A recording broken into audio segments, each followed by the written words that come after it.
इतनी मूवियां बना दी बॉलीवुड ने संतों के खिलाफ कि आजकल के लोगों के अंदर संतों के प्रति नफरत पैदा हो गई। ये बहुत बड़ा षड्यंत्र हुआ है। जो संत सदा से समाज के रक्षक रहे हैं, आज उन संतों को बदनाम करने के लिए बॉलीवुड ने करोड़ों रुपए खर्च किए, इसलिए कि वो अपना शराब का प्रचार कर सकें, गुटखे का प्रचार कर सकें और जंगली रमी इत्यादि जुए के ऐप का प्रचार कर सकें और संतों का वो बहिष्कार कर सकें। आप समझते नहीं हैं, आप बड़े भोले हैं। कितना गहरा षड्यंत्र है सनातन के खिलाफ। आजकल के नौजवान बच्चे ना संतों से हट चुके हैं। वो अपने बाप की नहीं सुनने को तैयार है, वो अपने माँ की सुनने को तैयार नहीं है, वो साधु संतों की गुरुजनों की सुनने को तैयार नहीं है, वो केवल बॉलीवुड की सुनने को तैयार है। और बॉलीवुड क्या कह रहा है? दाने दाने में केसर का दम। बॉलीवुड कह रहा है कि मुझे पीने का शौक नहीं, पीता हूं गम भुलाने को। तो तुम्हारा छोरा भी सोचता है एक पैक मार ले, क्या बिगड़ रहा है? इससे गम दूर होता है। तो आज गम किसके पास नहीं है? आज तो हर आदमी गम से डूबा हुआ है, हाँ या ना? तो बॉलीवुड ने सारे नौजवान लड़का लड़कियों को कब्जे में कर लिया। तुम्हारे बच्चों को भड़का भड़का के, बरगला बरगला करके बॉलीवुड ने अपनी तरफ कर लिया। अब तुम्हारे बच्चे भी एक हाथ में सिगरेट, दूसरे हाथ में शराब का प्याला लिए घूम रहा है और वो अपने आप को बहुत इंटेलिजेंट, पढ़ा लिखा, आधुनिक बता रहा। मैं तो आधुनिक आज का हूं, 21वीं सदी का। और तुम यदि मंदिर जा रहे हो, शंकर जी पे दूध चढ़ा रहे हो, भगवान के आगे हाथ जोड़ रहे हो, तो तुम्हें पाखंडी कहता है तुम्हारा बेटा। अरे तुम तो पागल हो गए हो, ये पत्थर के आगे क्या हाथ जोड़े खड़े हो? और वो क्लबों में जाएं, पराई औरतों के संग नाचें तो मॉडर्न है, और तुम मंदिर में जाके पतिव्रता धर्म निभाओ, भगवान का चिंतन करो, एक अच्छी पत्नी बनके अपने पति की और अच्छा पति बनके अपने पत्नी के साथ रहे, तो वो गवार माना जाता है आज के युग में। शराब पीने वाला आजकल मॉडर्न माना जाता है और दूध पीने वाला गंवार। बिल्ली की पट्टी की बनी कॉफी पीने वाले मॉडर्न माने जाते हैं और गौमूत्र पीने वालों को दुनिया गंवार कहती है। देखिए, देख तेरे संसार की हालत क्या हो गई भगवान की, कितना बदल गया। आपको पता है बिल्ली की पट्टी की आजकल कॉफी बनती है और बहुत महंगी। आश्चर्य ना मानो, चल रही है दुनिया में ये सब प्रपंच। बिल्ली का गू बिक रहा है, बहुत महंगा, हल्के में ना लेना, 2500-1000 रुपए किलो। बिल्ली की पट्टी की लोग कॉफी पी रहे हैं, हाँ या ना? हाँ या ना? और गाय का गौमूत्र पीने का बोला गया तो भारत के संतों को गंवार कह रहे, तो गंवार हैं, गौमूत्र पिला रहे हैं, और तुम जो पट्टी खिला रहे हो बिल्ली की, तुम मॉडर्न हो। वाह, तुम पट्टी खवाओ बिल्ली की, तुम मॉडर्न, और हम पंचगव्य और गौमूत्र की बात करें तो गंवार। वाह, देखो जरा तुम्हारे बच्चों को किस तरह बरगला करके, किस तरह कहां ले गए, बिल्ली की पट्टी तक खिला रहे हैं। ये चल रहा है।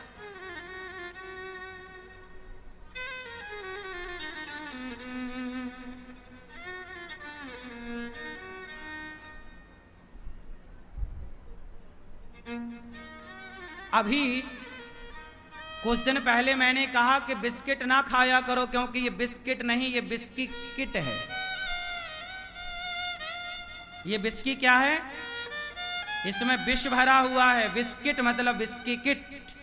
तो लोगों ने बड़ा मजाक उड़ाया, देखो बाबा कैसी बातें कर रहा है, बिस्कुट को बिस्की किट बता रहा है। और अभी देखो महाराष्ट्र में कुछ बच्चे, 200 से अधिक बच्चे बिस्किट खा के बीमार पड़ गए। ये बिस्किट मैं कहूं कि बिस्किट मत खाओ, तुम बिस्किट खाओ तो मॉडर्न, और मैं अंकुरित अनाज की बात करूं तो मैं गंवार। मैं कहता हूं बिस्किट क्यों खाते हो, अंकुरित अनाज खाओ भाई। चने अंकुरित करिए, दालों को अंकुरित करिए, स्प्राउट्स इत्यादि, जब आप अंकुरित अनाज खाएंगे तो बताओ वो ज्यादा हेल्दी है या बिस्किट ज्यादा हेल्दी है?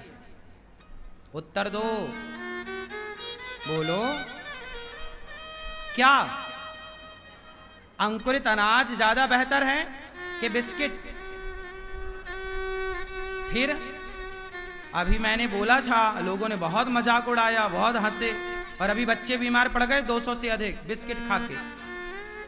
सिवाय मैदा, सिवाय शक्कर के, सिवाय पाम ऑयल के क्या होता है बिस्किट में? लेकिन संत बोल दे कोई साधु, हम बोल दें कि भाई बिस्किट मत खाओ तो हमें लोग गंवार कहते हैं, है ना? और तुम भले वो बिस्किट खा के मरो तो मॉडर्न हो भाई, आप तो ये खा रहे हैं। मतलब अच्छी बात आज के जमाने में बोलने वाला कोई हो तो उसे ऐसी बोला जाता है। हाँ, बुरी बातें आप बोलिए, आपको कोई कुछ ना बोलेगा। आप धड़ल्ले से गुटके का प्रचार करिए, दाने दाने में केसर का दम। संडे हो या मंडे, खूब अंडे बेच रहे हैं। हर गलत चीज का प्रचार बॉलीवुड कर रहा है, लेकिन उस गलत के बारे में कोई नहीं बोलता। हम अच्छी बातें कहें तो लोग हमें बोलते हैं, हाँ या ना? अच्छा बताओ, किसी महिला को बच्चा नहीं होता, किसी महिला को बच्चा नहीं होता, वो सारे डॉक्टर को दिखा चुकी होती है, 100 डॉक्टरों को दिखा के बैठ जाती है थक करके, अब तो हो गई नहीं, डॉक्टर मना कर दिया, बहुत सारी दवाई दी, महीनों सालों खाए, नहीं मिला, सारी डॉक्टरों को दिखाया ना। तो मैंने बोला कि जब सारे डॉक्टरों से थक जाना तो एक छोटा सा प्रयोग कर लेना। मैंने एक प्रयोग बताया, लोगों ने बड़ा मजाक उड़ाया। मैंने प्रयोग बताया कि पहले तो सारे डॉक्टरों को चेकअप करा लो, जब सारे डॉक्टर फेल हो जाएं, जब तुम्हें पुत्र प्राप्ति ना हो, संतान प्राप्ति ना हो, तो एक उपाय कर लेना। क्या उपाय? मैंने कहा कि गाय को गेहूं खवाना, गाय को गेहूं खवाना, और वो गेहूं जब गाय के गोबर से बाहर आएगा तो उस गोबर को साफ करके, गेहूं को साफ करके, धुल करके, और गेहूं की बढ़िया 10-5 पानी से धुल करके गेहूं को साफ करके पहले सुखाना, फिर सुखा करके उसे पीसना, उसकी रोटी बनाना, भगवान जी को भोग लगाना, और वो रोटी तुम दोनों पति पत्नी खाओगे तो भगवान राम का वंश आगे नहीं बढ़ रहा था।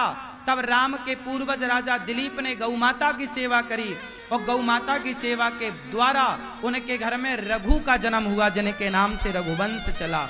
यदि गौ माता की सेवा से, गौ माता की कृपा से राम का वंश चल पड़ा, तो गौ माता की कृपा से तुम्हारा भी वंश चल पड़ेगा। तो बताओ इसमें क्या बुरा था?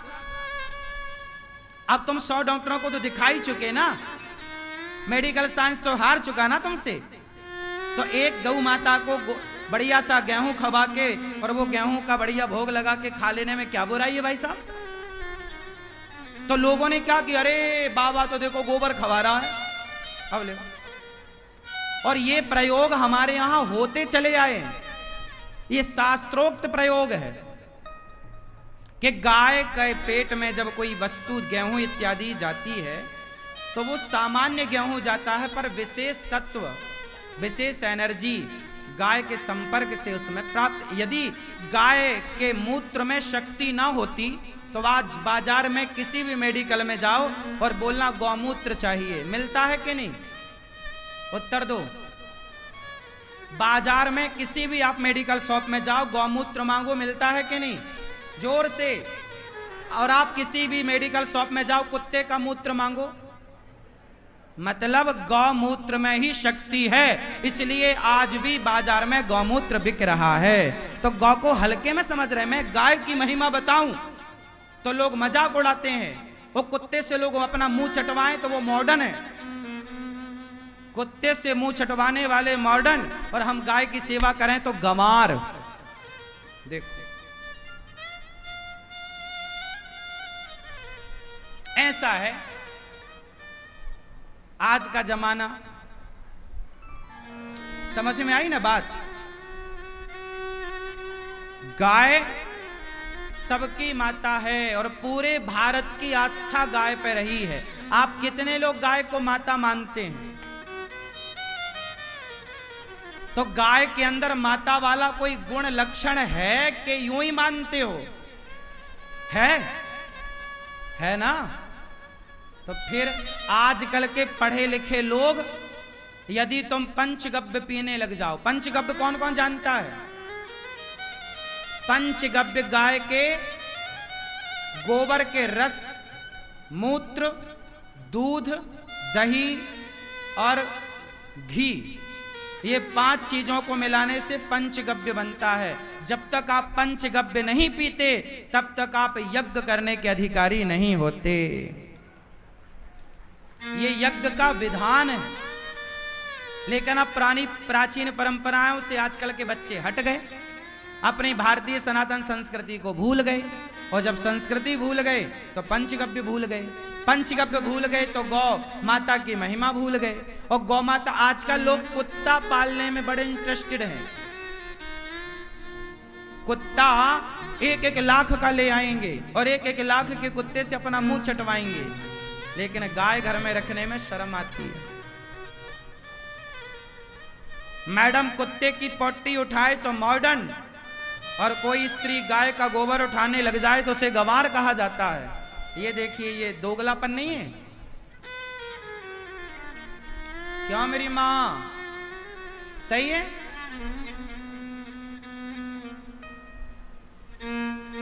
इसलिए आप बड़े हो जाएं, पढ़ लिख जाएं, विज्ञान पढ़ लो भैया, पर विज्ञान पढ़ के अपनी माता को ना नकारने लग जाना, अपने माता गौ माता के एहसानों को ना भूलने लग जाना, जन्म देने वाली माँ पिता के उपकारों को ना भूल जाना। आजकल के बच्चे तो माँ बाप से भी बोलते हैं कि तुमने हमारे लिए किया ही क्या है। अब इन्हें जरा बताओ कि तुम्हारे लिए क्या किया है। ये सब पढ़े लिखे बच्चे हैं। पहले एक अनपढ़ बेटा था जो माँ की आरती उतारता था, पहले एक अनपढ़ बेटा था जो माँ की सेवा करता था, पांव दबाता था, बूढ़ी माँ की साड़ी धुलता था, श्रद्धा से उसका यदि खटिया पे पड़ जाए तो साफ सफाई करता और नहला धुला करके उस माँ की सेवा करते बड़ी श्रद्धा से। पहले के बेटा बड़ी श्रद्धा से अपनी माँ की सेवा करते थे, बाप के प्रति बड़ी श्रद्धा और आस्था हुआ करती थी। 100 जूता मारता था बाप अपने बेटे को, लेकिन पलट के कभी बेटा बाप को जवाब नहीं देता था। पहले के अनपढ़ बेटे माँ बाप के प्रति बड़े श्रद्धावान थे, और आजकल के पढ़े लिखी औलाद अपने माँ बाप के प्रति तनिक भी श्रद्धा नहीं रखती और कहती है जी हम पढ़े लिखे। क्यों? बदलाव हुआ है कि नहीं लोगों की सोच में, विचारों में? इसलिए खूब पढ़ना बेटा, एहसान न भूलना। तो एक होता है नमक हरामी, जिसे कहते हैं कृतघ्नि, और एक होता है कृतज्ञता।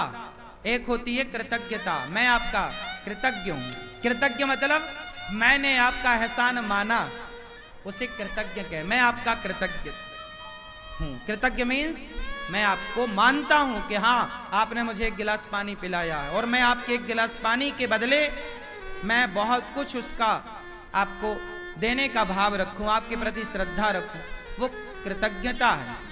तो कृतघ्नि मत बनिएगा, कृतज्ञता व्यक्त करिएगा। तो कृतज्ञता और कृतज्ञता में ये अंतर है।